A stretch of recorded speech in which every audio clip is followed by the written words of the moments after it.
터에서 유튜브를 통해서 함께 예배드리고 있는 우리 성도님들, 여러분이 있는 곳에 하나님이 함께 계셔서 여러분이 드리는 예배를 받으시고 여러분 모두에게 하나님의 큰 은혜를 주실 줄 믿습니다.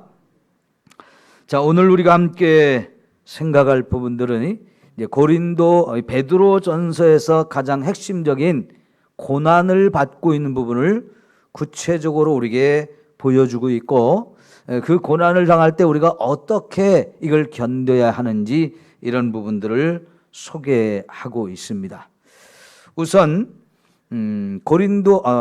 베드로전서에서 이 편지를 받고 있는 시대 사람들이 받고 있던 고난의 문제를 우선 크게 두 가지로 생각해 볼 수가 있는데요. 첫 번째는요, 13절, 14절에 나오는 말을 통해서 확인해 보면, 인간의 모든 제도를 주를 위하여 순종하되 혹은 위에 있는 왕이나 혹은 그가 악행하는 자를 징벌하고 선행하는 자를 포상하기 위하여 보낸 총독에게 하라 그랬어요. 여러분, 왕과 총독에게 순종하고 그들이 만든 여러 가지 제도에 그대로 순종을 하라는 말을 하고 있는데, 이 부분이 바로 그 당시 교회 성도들이 받고 있는 고난과 관련되어 있는 건데요. 다시 말하면 당시의 로마, 그리고 그 로마에서 총독으로 임명한 여러 지역, 여러 곳에서 특별히 믿음을 가진 성도들이 로마 황제나 총독들에 의해서 엄청나게 정치적인 박해를 받고 있었어요. 바로 그 부분이 첫 번째 그 당시 교회 성도들이 당하는 고난이었고요. 또 그 다음에 16절, 17절, 18절을 보면, 자, 16절 먼저 볼까요? 너희는 자유가 있으나 그 자유로 악을 가리는 데 쓰지 말고 오직 하나님의 종과 같이 하라. 무사람을 공경하며 형제를 사랑하며 하나님을 두려워하며 왕을 존대하라. 사환들아, 범사에 두려워함으로 주인들에게 순종하되 선하고 관용하는 자들에게만 아니라 또한 까다로운 자들에게도 그리하라 그랬는데요. 여기서 두 번째 고난의 문제를 생각해 볼 수 있는데, 당시에 이 편지를 받고 있는 사람들 뿐만 아니라 대부분의 예수 믿는 사람들이 로마라고 하는 큰 나라에서 힘없는 시민들이나 아니면 노예로 살고 있는 사람들이 주로 예수님을 믿게 되었는데, 그 노예 생활하는 사람들이 자기 주인에게 고난당하는 부분들, 이것도 굉장히 심각한 부분이었어요. 왜냐하면 예나 어떤 시대든 간에 이런 종살이를 한다고 하는 사람들은 인권이 없었어요. 인간 대접을 받지 못하고 짐승만도 못한 이런 대접을 받고 살았기 때문에 그 고난이 보통이 아니었어요. 어마어마했습니다. 이런 두 가지 측면에서 그 당시 성도들이 엄청난 고난을 당하고 있었는데, 이런 고난을 당하고 있는 성도들에게 해줄 수 있었던 말은 견뎌라 하는 거였어요. 견뎌라. 여러분, 그 고난을 견딘다는 게 이게 보통 어려운 게 아니었어요. 왜냐하면 로마 황제나 총독들이 정치적으로 핍박을 가하는 일들은 너무나 끔찍하고 무서울 정도로 이렇게 압박이 들어왔기 때문에 그거를 견딘다는 것은 어마어마한 고통을 견뎌야 되는 거였어요. 또 종들이 주인들에게 이렇게 착취를 당하고 포악한 행위로 학대하는 이런 모습들도 그냥 견디기가 보통 어려운 게 아니었어요. 그럼에도 불구하고 그들에게 해줄 수 있는 말은 견뎌야 된다 하는 거였습니다. 왜냐고요? 요즘과 다른 시대였다는 걸 생각해 보셔야 돼요. 여러분, 요즘에도 몇 년에 한 번씩 터지는 뉴스 중에 하나가 뭐였냐면, 지적 장애를 가진 사람들이 염전 같은 데서 막 힘들게 착취를 당하면서 노동을 하는데 먹지도 못하고 제대로 자지도 못하고 품삯도 받지 못하고 그러다가 발각되어서 구출되는 얘기들, 혹은 음식점 같은 데서 일하다가 그렇게 구출되는 얘기들, 이런 얘기들이 종종 있잖아요. 근데 요즘에는요, 워낙 인권이 막 이렇게 주장되어지는 시대이고 모든 정보들이 많이 공개되어지고 그러다 보니까 내가 고통받고 있다, 힘들다, 어렵다는 얘기를 주변 사람들에게 하면 도와줄 수 있는 상황들이 꽤 많이 있어요. 아직도 우리가 모르는 곳에서 우리가 알지 못하는 그 어떤 핍박이나 고통이나 어려움을 당하는 사람도 있을 수 있지만 지금 세상은 그런 일들이 상당히 이제 자유롭게 해결이 되어지고 있는 시대에 우리가 살지만, 이 성경이 쓰여지던 시대 사람들은요, 그런 고통을 당하도 어디 가서 한마디 해볼 수 있는 곳이 없었어요. 찍소리도 못하고 그 고난을 당할 수밖에 없는 시대였는데, 자, 이런 고통들을 왜 받는 거였습니까? 예수 믿는다는 것 때문에 받는 이유가 굉장히 컸어요. 예수 안 믿으면 이런 고통을 안 받을 수 있는 상황들이 많았는데, 그러나 믿음이라는 걸 포기할 수는 없다는 얘기죠. 아까 우리가 불렀던 찬송처럼요, 주 없이 살 수 없네, 이게 사실은 우리 믿음의 원인이거든요. 여러분이 어떤 마음으로 그 찬송을 불렀는지는 모르겠습니다. 정말 진실된 마음으로 나는 주님이 없으면 안 됩니다. 이 세상 어떤 상황이 벌어지고 어떤 상황 속에 내가 처해 있어도 주님 없으면 안 됩니다. 주님은 반드시 내가 붙들겠습니다. 그런 마음으로 불러야 됐는데, 이때 당시는 그게 너무나 절실했던 거지요. 주님이 없이는 안 되는 그런 사람들인데요, 그런 사람들한테 너 예수 안 믿으면 살려줄게, 너 예수 안 믿으면 편안해지게 해줄게, 이런 일들이 막 엄청나게 압박으로 들어오는데요, 이걸 얼마나 견딜 수 있느냐, 참 이게 쉽지 않은 일이었단 말이죠. 어디 가서 하소연할 때도 없고요, 찍소리도 못하고 그 엄청난 고통과 아픔을 경험해야만 했던 사실이. 자, 그러면서요, 왜 견뎌야 하느냐 하는 그 이유들을 여러 가지로 제시하는데, 그런 것 하나하나를 그 당시 성도들은 가슴에 품고 정말로 그 어마어마한 고난을 견뎠다고 하는 것. 그러면 그들에게 그 당시 이 베드로 사도가 이런 이유 때문에 너희는 견뎌야 된다라고 했던 그 이유들을 좀 몇 가지 살펴봤으면 좋겠는데요. 사실 이제 11절부터, 아니 1장부터 계속 되어지는 이야기입니다만은 우선 가까운 데서부터 찾아봅시다. 19절 봅시다. 19절, 2장 19절. 자, 부당하게 고난을 받아도 하나님을 생각함으로 슬픔을 참으면 이는 아름다우나. 그렇지. 지금 그들이 당하는 고난의 대부분은 뭐였느냐면 부당하게 당하는 고난이었다는 거예요. 이 부당하게 당하는 고난이라는 것은 불공정하게 불법적으로 당하는 고난이라는 의미가 있는데요, 여러분, 나는 잘못한 것이 하나도 없다는 거예요. 그런데도 불구하고 거기에 부당하게 혹은 불법적으로 이런 고난을 당할 때 여러분, 그걸 왜 참아야 되느냐? 왜 참아야 되느냐? 하나님께 아름다운 모습을 저와 여러분이 보여줄 수 있는 것이 되어진다는 거죠. 하나님이 그걸 보고 계시다는 사실을 생각하면서 이걸 참으라는 거예요. 이게 우리가 생각할 수 있는 고난을 참아야 되는 첫 번째 이유라고 말씀을 드릴 수 있는데요, 하나님을 생각함으로 슬픔을 참으면 이는 아름답다 그랬는데, 그 고난의 현장에서 누구를 생각하라고요? 하나님을 생각하라는 거예요. 근데 하나님이 어떤 부분을 생각하느냐? 하나님이 지금 내가 고난당하는 걸 모르는 게 아니고 그 나의 고난당하는 걸 하나님이 지금 보고 계시다, 바로 이 생각을 하면서 참으라는 거예요. 그러면 하나님이 그걸 보고 있다면 여러분 어떻게 되겠어요? 나를 부당하게 고난을 주고 있는 그 사람 어떻게 하겠습니까? 심판하실 날이 온다는 얘기예요. 그 대신 나를 여기 하나님 앞에 아름다운 것이라고 표현을 했는데, 그 아름다운 것이라는 말이 헬러 원어로 보면 카리스라고 하는 단어인데, 이게 여러분이 좀 많이 들어봤던 단어인데 그게 은혜라는 말이에요. 은혜.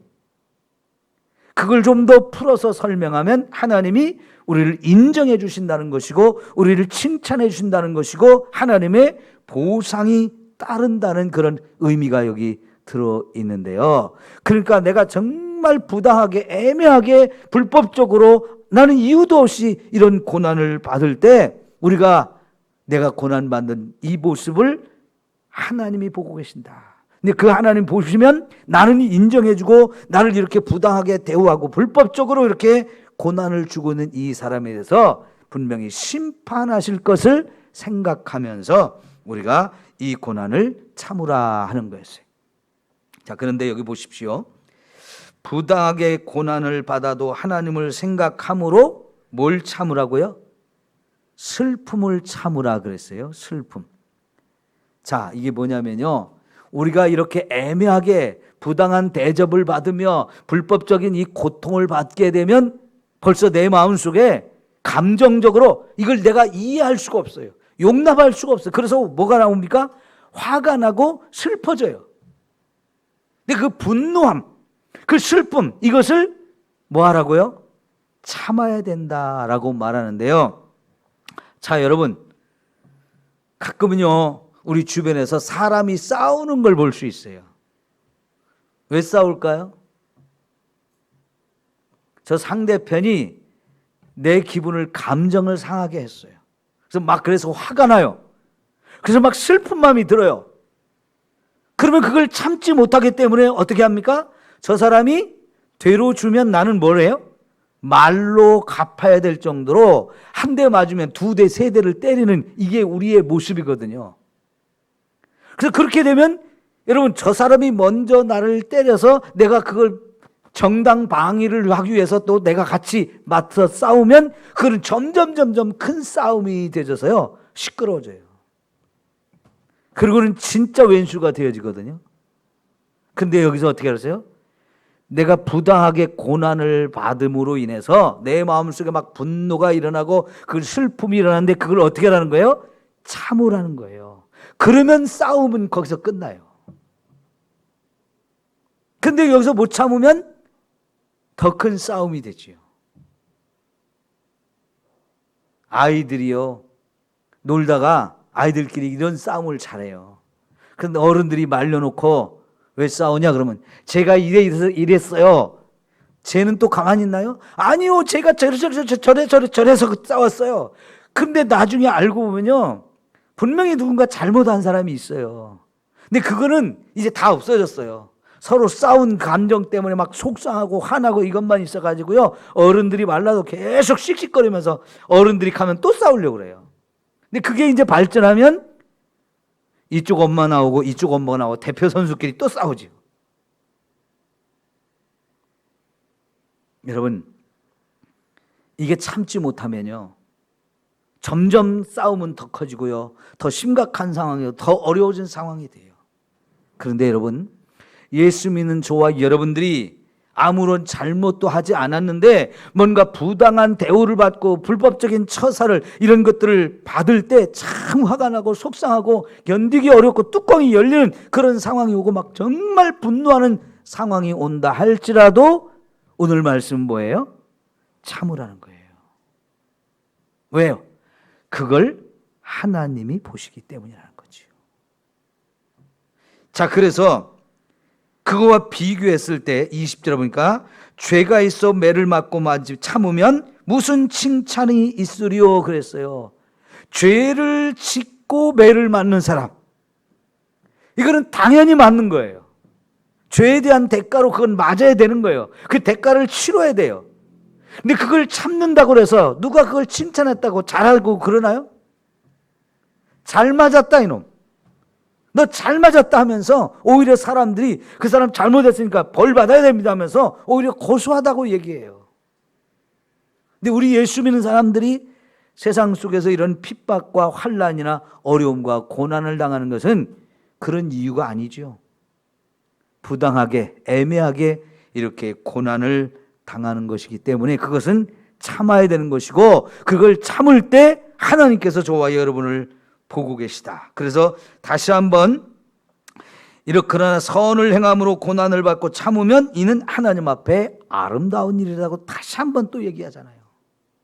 하나님 앞에 그것이 정말 아름다운 일이라고 하시면서 하나님이 그런 모습을 보고 인정하시고, 하나님이 그런 모습에 대해서 위로하시고 칭찬과 상급을 주실 것을 말하고 있는데요. 그 다음에 우리가 또 이런 고난을 참아야 되는 이유를 설명하는데, 이거 대단한 얘기를 해요.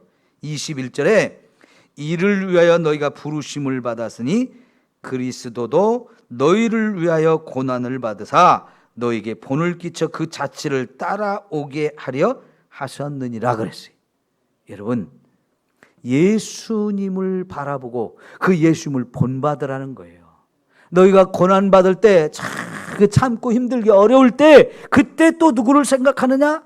우리보다 먼저 고난받으신 그 예수님을 생각하면서 내가 지금 이 부당하게 애매하게 불법적으로 잘못을 안 했는데도 이렇게 고난을 당할 때 이미 그런 고난을 겪으신 예수님을 생각해 보라는 거예요. 왜?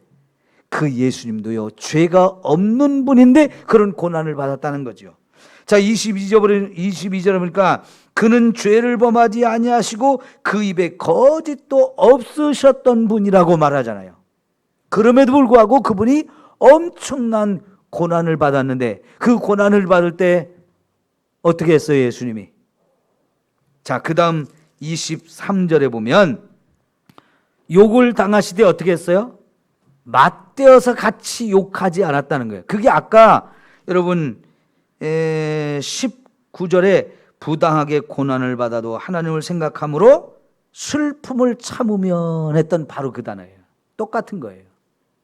우리도 이렇게 막 그런 부당하게 대접을 받고 죄가 없는데도 그렇고 이렇게 고난을 당할 때 그런 우리를 욕하고 비난하는 사람한테 같이 맞서서 욕하고 싸우고 분노를 폭발하고 그렇게 하지 말라. 예수님이 그렇게 안 했다는 거예요. 그 다음에 어떻게 했습니까? 고난을 당하시되 위협하지 아니하시고 오직 공의로 심판하신 이에게 부탁했다. 여러분, 예수님이 고난당할 때 자기를 죽이고 채찍질하고 억지 신문을 하고 죄를 뒤집어쓰고 막 이렇게 욕하고 비난하는 사람들 이길 힘이 없었던 분이 아니잖아요. 얼마든지 다 이길 수 있는 분이었어요. 엄청난 힘도 가지신 분이고 권세도 가지신 분이고 얼마든지 다 물리칠 수 있는 분이었고 얼마든지 도망도 갈 수 있고 피할 수 있는 모든 기회가 다 있었음에도 불구하고 24절에 보면 친히 나무에 달려 그 몸으로 우리 죄를 담당하셨으니 그랬어요. 여기 친히 나무에 달렸다는 얘기는 스스로 그 길을 가셨다는 거예요. 누가 억지로 그 길을 가라고 시켜서가 아니고 예수님은 그 어마어마한 고난의 길로 스스로가 걸어 들어가서 그 엄청난 일을 당하셨다는 거예요.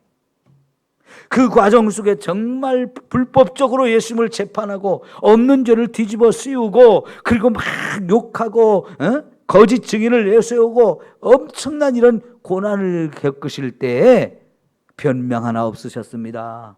그 맞서서 나는 이런 죄가 없다고 이렇게 같이 맞서 싸우지도 않았습니다. 그들을 한순간에 물리칠 수 있는 그런 엄청난 권고세와 힘을 가졌어도 하나도 사용하지 않고 이걸 다 그냥 받으셨다는 거예요. 여러분, 이런 예수님을 생각한다면 사실 우리의 고난 비교할 수 없는 것이지만 그럼에도 불구하고 우리가 참지 못하는 경우가 너무 많거든요. 이런 예수님을 생각하면서 지금 베드로 사도가 고난을 겪고 있는 성도들에게 너희가 지금 어떤 고난을 누구한테 받고 있는지 내가 다 아는데 견뎌라라고 말하고 있어요. 그럼 여러분 생각해 보세요. 베드로는 예수님이 이런 고난당하는 현장을 자기 눈으로 똑똑히 지켜봤던 사람이에요. 우리처럼 글로 읽은 사람들이 아니고요. 베드로는 그렇게 어마어마한 고난을 당하신 예수님을 현장에서 직접 대부분을 보고 경험한 사람이에요.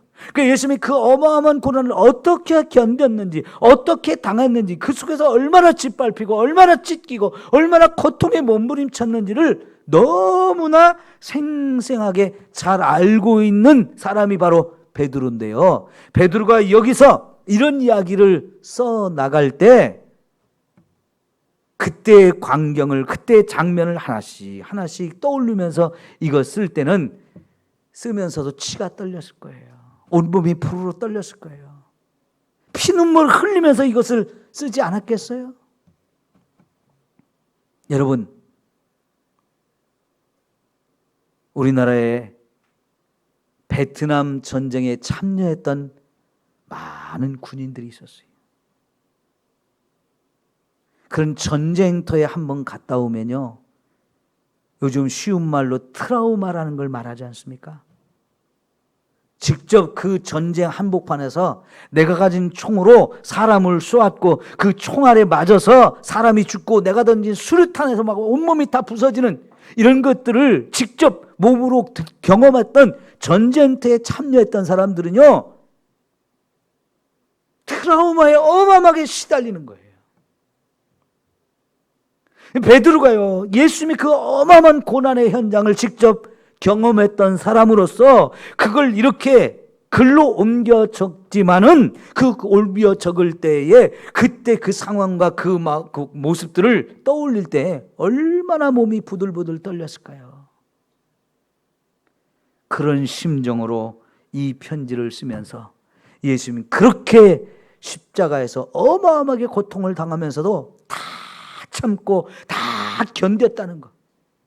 그러면서도 맞서 싸우지 않고 맞서 욕하지 않고 도망가지 않고 친히 그 십자가의 고난을 달리셨다는 사실을 저와 여러분에게 설명하면서 그 예수님 생각하면서 참으라 그런 얘기를 해요.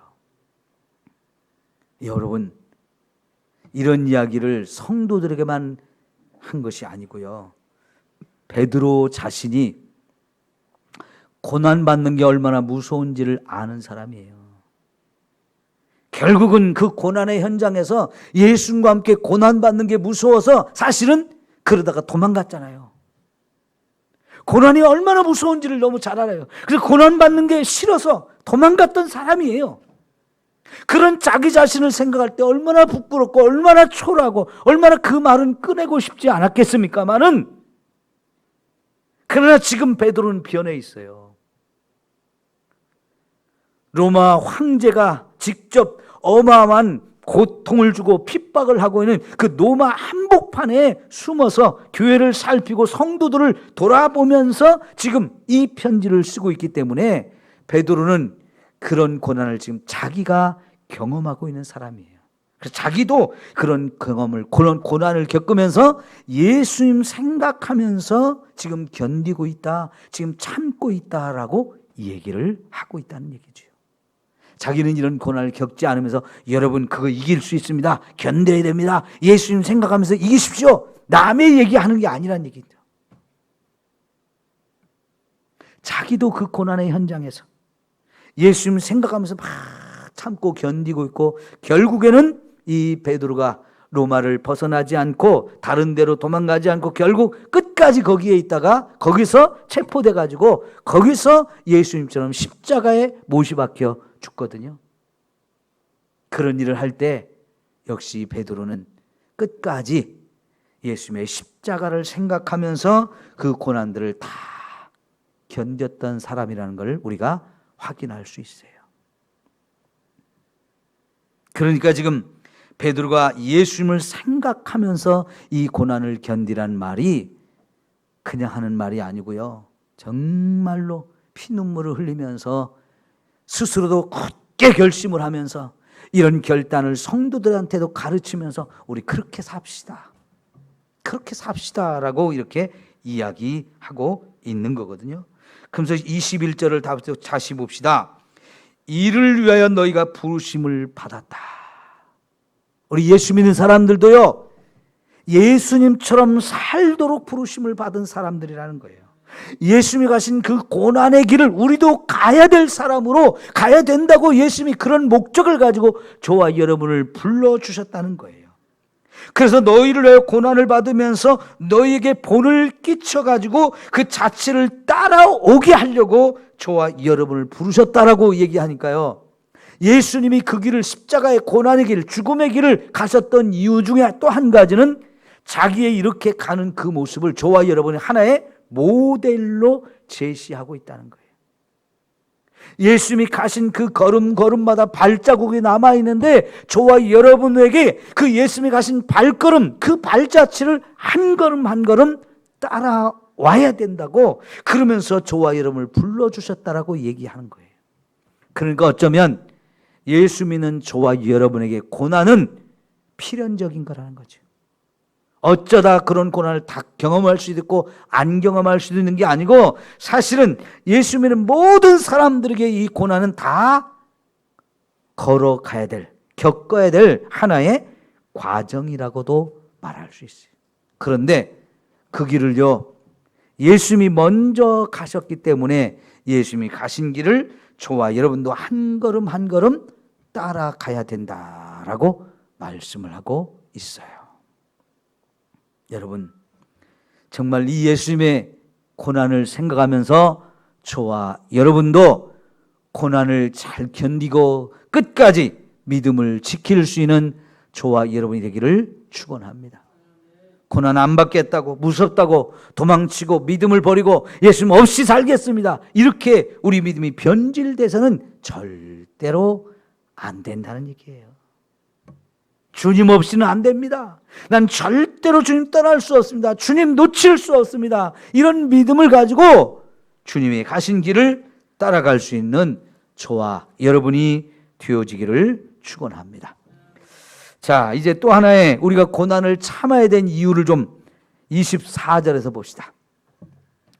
친히 나무에 달려 그 몸으로 우리 죄를 담당하셨으니 이는 우리로 죄에 대하여 죽고 의에 대하여 살게 하려 하심이라. 그가 채찍에 맞음으로 너희는 나음을 얻었나니 그랬어요. 여러분, 예수님이 고난을 받았던 가장 큰 이유가 뭐냐면 저와 여러분의 죄를 대신 담당해 주셔서 저와 여러분의 죄 문제를 해결하려고 그렇게 해주셨다는 거죠. 여러분, 이게 참 무섭고 감사하고 놀라운 일이에요. 첫째, 무섭다는 얘기는요, 예수님이나 우리나 고난을 받는 가장 큰 이유 중에 하나는 저와 여러분의 죄 때문에 받는 고난이에요. 아까 앞에서 20절에 보면 죄가 있어 매를 맞고 참으면 무슨 칭찬이 있으리오 했는데, 사실은 많은 사람들이 고난을 받는 그 가장 큰 이유가 자신의 죄 때문에 고난받는 게 많아요. 예수 안 믿는 사람은 당연히 이런 고난을 받겠고요, 예수 믿으면서도 죄를 범하면 저와 여러분도 이 죄 때문에 이런 고난을 또 받아야 돼요.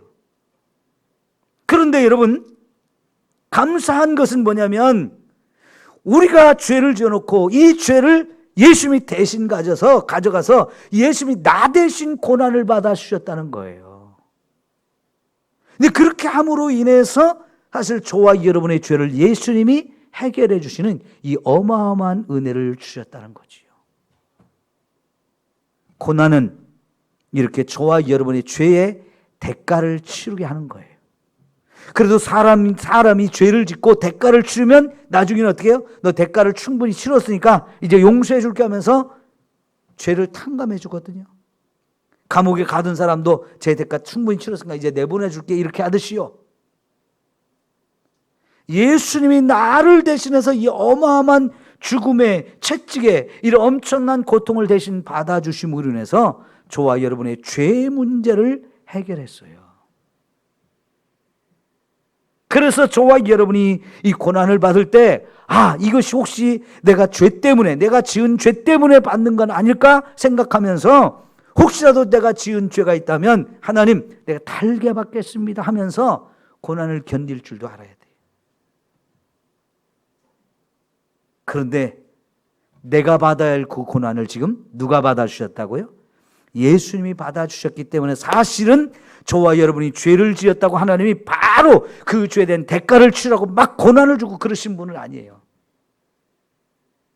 그러나 때때로는 저와 여러분이 죄진 걸 깨닫지 못하고 그 문제를 스스로 벗어나지 않고 계속 죄의 길로 가고 그러면 결국은 하나님도 참다가 너는 좀 벌을 받아야 되겠다 하면서 고난을 우리에게 주시기도 하는데, 사실은 우리가 받아야 할 고난을 예수님이 대신 받아주셨기 때문에 지금은 그렇게 저와 여러분을 죄졌다고 바로 이렇게 고난을 주고 그러신 분은 아니에요.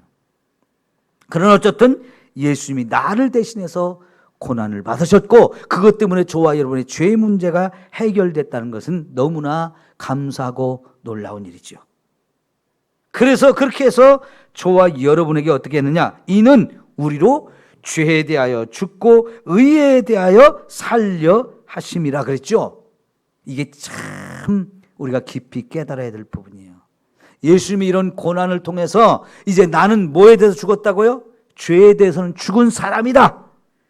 여러분, 죄에 대해서 죽었다는 얘기는요, 죄가 옆에서 나를 찔러대면서 죄 좀 지어봐, 죄 좀 지어봐 하면서 자꾸 우리를 미혹해도 난 죽었어 하면서 그게 전혀 영향을 안 받는 거예요.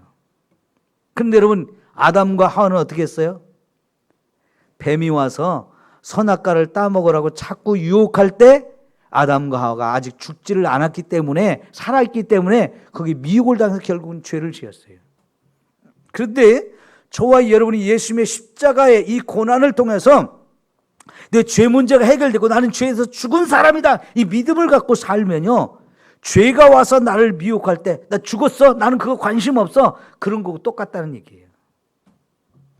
여러분, 아무리 저와 여러분이 어머니 아버지 정말로 사랑하는데 그분이 돌아가셨어요.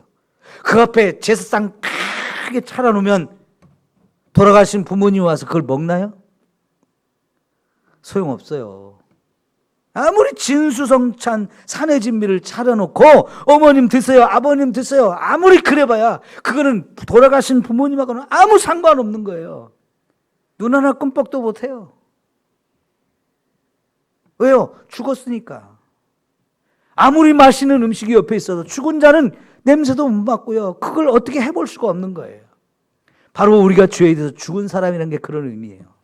아무리 죄가 나를 미혹한다 할지라도 나는 이거 죽었어, 나는 상관없어 하면서 절대로 거기에 영향받지 않고 살 수 있도록 되어진다.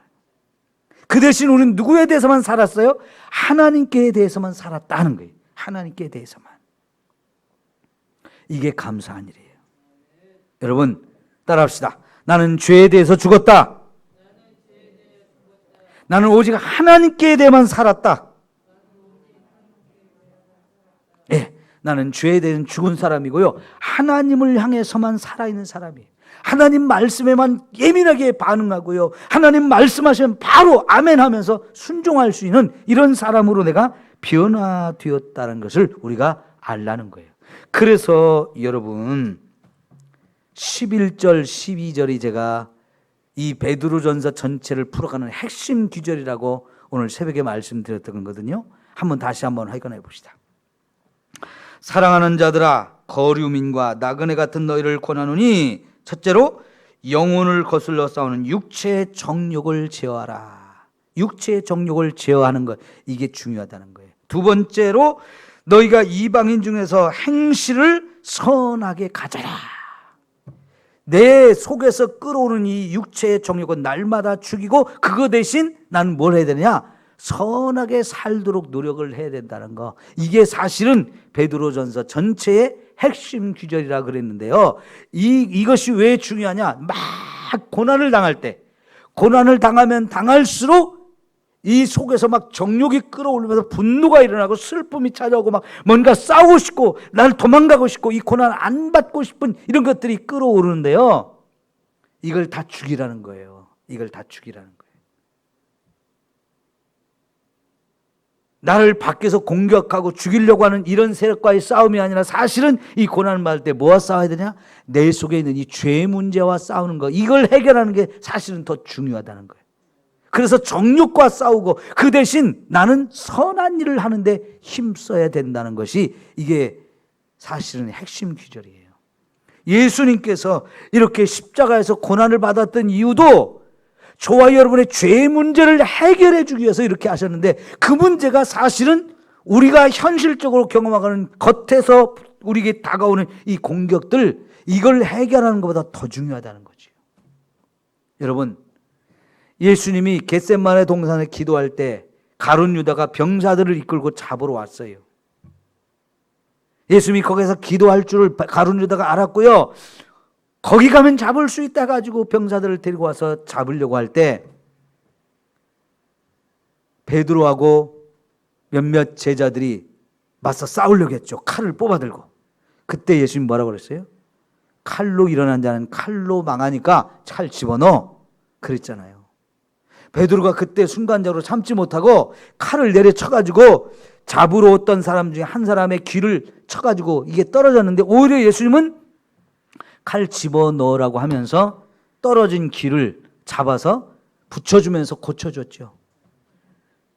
근데 사실 예수님의 그런 당당한 모습 때문에 예수님을 잡으러 왔던 군인들이 깜짝 놀라가지고 뒤로 넘어졌다고 그랬어요.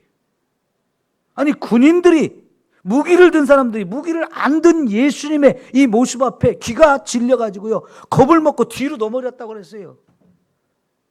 그러면서 내가 예수니까, 너희들이 나를 잡으러 왔으니까 예수님, 제자들이 갈 수 있도록 길을 열어달라고 부탁을 해가지고, 사실은 그 순간에 제자들이 다 도망갈 수 있는 길을 열어줬어요. 그러면서 자기는 도망가지 않았어요. 그 순간에 예수님이 제자들에게 하셨던 또 한 가지 말씀, 내가 지금이라도 당장 하나님 앞에 천사를 보내달라고 하면 12영도 더 되는 천사를 하나님 보내주실 수 있어. 그러면 이까지 것들을 다 물리칠 수 있는데, 그럼에도 불구하고 그런 거 안 하시잖아요. 스스로 자취해서 이 고난의 길을 가신 이유는, 지금 우리가 당하는 이 육신의 고난의 문제가 중요한 게 아니고, 사실은 그보다 더 중요한, 우리를 더 절망에 빠지게 하고 영원히 지옥에 멸망시키는, 그래서 영원히 지옥에서 고통을 받아야 하는 그 죄 문제를 해결하는 것이 더 중요하다는 거예요. 그러니까 여러분, 오늘 우리가 육체적인 외부에서 오는 이 고난을 겪어야만 하지만, 그 고난을 겪을 때 우리가 더 중요하게 생각하는 것은 죄 문제 해결하는 것이 더 중요하다는 거예요. 나는 그런 상황 속에서 자꾸 죄를 지으면서, 그런 상황 속에서 내가 더 죄에 빠져들지 말고, 그런 가운데에서도 오히려 선한 일을 하려고 힘쓰는 사람이 되는 거예요.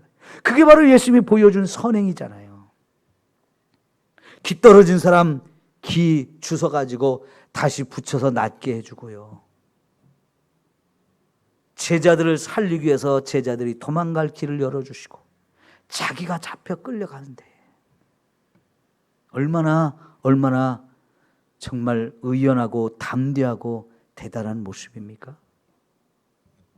그렇게 했던 이유가 나무에 달려서 우리들의 죄를 해결하는 그 길을 예수님은 선택하셨던 거지요. 그러니까 우리가 고난받을 때 이 고난을 피하기 위해서 잘못하면 또 다른 죄를 짓게 되는 거예요. 또 다른 죄를 맞서 싸우면서, 맞서 욕하면서, 결국은 쌍방간에 막 치고받고 해가지고 다 상처나고 다 얻어 터지고 막 여기저기 터져가지고 피 흘리고, 서로 진짜 말도 안 되는 상황이 되어지는 상황까지 가지 않도록, 때리면 때리는 대로 다 맞고, 욕하면 욕하는 대로 다 뒤집어 쓰고, 누명을 씌우면 누명을 씌우는 대로 다 누명을 씌움을 받는 그런 모습, 그것이 오히려 우리가 선하게 살 수 있는 길이다. 우리는 그쪽을 선택해야 되는 것이라고 말하는 거죠. 여러분, 제가요, 이 말씀을 보면서 회개를 깊이 한 것이 있어요. 회개를. 제가 전에 있던 교회를 떠나서 우리 교회를 오는 과정 속에서, 사실은 거기 있는 성도들 중에 한 사람이 저와 우리 집사람을 비난해가지고 없는 죄를 뒤집어 쓰여가지고 성도들을 그런 쪽으로 다 돌아서게 만들었어요. 성도들에게 거짓말을 해서 담임 목사와 사모를 아주 나쁜 사람으로 이렇게 비난해가지고 성도들이 그걸 받아들이면서 성도들이 저를 대적하는 일이 벌어졌었는데, 제가 그런 일을 만났을 때 이 말씀을 제대로 알지 못해서요, 속에서 막 분노가 일어났어요. 엄청 화가 났어요. 그래서 처음에는 저도 제가 그런 일이 없다고, 우리 집사람은 그런 사람 아니라고 이렇게 변명을 조금 해보다가 전혀 받아들이지 않고 오히려 더 격하게 역반응이 나오는 걸 보면서 참았어요. 그런데 시간이 지날수록 내가 너무 억울하고 분노가 일어나고 그래서 막 눈물도 흘리고 정말 힘든 시간을 보냈는데, 그때 만약 이런 말씀들을 제가 제대로 깨달았다면 그걸 다 참고 견뎠을 텐데, 결국 그때 저는 그런 시험을 이기지를 못했어요. 견디지를 못했어요. 그래서 교회를 떠나야 되겠다, 그런 마음을 갖게 되고, 그래서 정리한 다음에 이제 여기로 왔습니다만, 물론 제가 이곳으로 오는 과정 속에 하나님이 계획하시고 인도하심은 분명히 있지만, 그래도 제가 그때 그 상황을 견디지 못하고 이기지 못하고 제대로 이렇게 말씀을 따라 반응하지 못한 부분은 충분히 제가 참 부족했다, 어리석었다, 연약했다, 내가 죄를 진 거구나 하면서 회개가 많이 되더라고요. 여러분, 정말 참기 어려운 시간들이 있어요. 견디기 어려운 고난들이 우리에게 올 수 있어요. 그 대표적인 것이 바로 예수님이 십자가에서 고난을 받으신 건데요, 그런 것들을 참고 그런 것들을 견딜 수 있는 이런 믿음의 수준에 이른다면 저와 여러분 정말 대단한 믿음에 이른 거예요. 아까 여기 19절 20절에 있는 것처럼 어떤 사람은 부당하게 고난을 받아도 참지만 어떤 사람은 죄가 있어서 고난을 받아요. 사실 죄가 있어서 고난받는 건 할 말이 없어요. 그래도 그걸 참아야 되잖아요. 근데 여러분, 죄가 없는데도 부당하게 고난을 받을 때 그걸 참을 수 있는 신앙의 수준이라면 이거는 정말 대단한 신앙의 수준에 이르는 거예요. 오늘 저와 여러분이 그런 신앙의 수준에 올라갈 수 있기를 축원합니다. 그러면 그것은 하나님 앞에 어떤 모습이라고요? 아름다운 모습이다. 하나님이 충분히 은혜를 주실 수 있는 부분이다. 하나님이 충분히 위로하시고 하나님이 값을 칭찬을 해주면서 엄청난 보상을 줄 수 있는 일이라고 말씀을 하셔요. 여러분, 저와 여러분 분명히 고난을 받을 때 어떤 고난이 온다 할지라도 이렇게 정말 길이 참으면서 견디고 이길 수 있어서 주님이 잘했다 칭찬하시는 저와 여러분 모두가 되기를 축원합니다. 고난이 어떤 것이 우리가 올지 알지 못해요. 지금도 교회가 어려움 속에 있는 그런 상황이고, 그래서 우리가 함께 예배 드릴 수 없는 상황인데 이것도 분명히 고난입니다. 이런 고난도 우리가 견디면서 오히려 이런 가운데서 하나님과 저와 여러분이 더 가까워지도록 노력해야 돼요. 그래서 흩어진 곳에서, 있는 곳에서 예배 드리려고 이렇게 인터넷을 통해서라도, 유튜브를 통해서라도 예배 드리려고 여러분이 끼어 있어야 되고 힘써야 돼요. 예배 시간이 없어졌는데 교회 안 가도 되겠네? 그러면 그럴수록 예배를 더 드려야 되는데, 말씀을 더 읽어야 되는데, 기도를 해야 된다 하면서 오히려 여러분이 전보다 더 기도하는 시간을 갖도록 노력해야 되고요, 말씀을 읽으려고 노력해야 되고, 말씀들을 살려고 더 노력해야 된다는 것입니다. 어쩌면 이것이 저와 여러분이 알곡 신앙을 가졌는지 쭉정이 신앙을 가졌는지를 가리는 기회일 수도 있어요. 그럴 때 아무개는 쭉정이구나, 그런 평가가 나오면 안 되잖아요.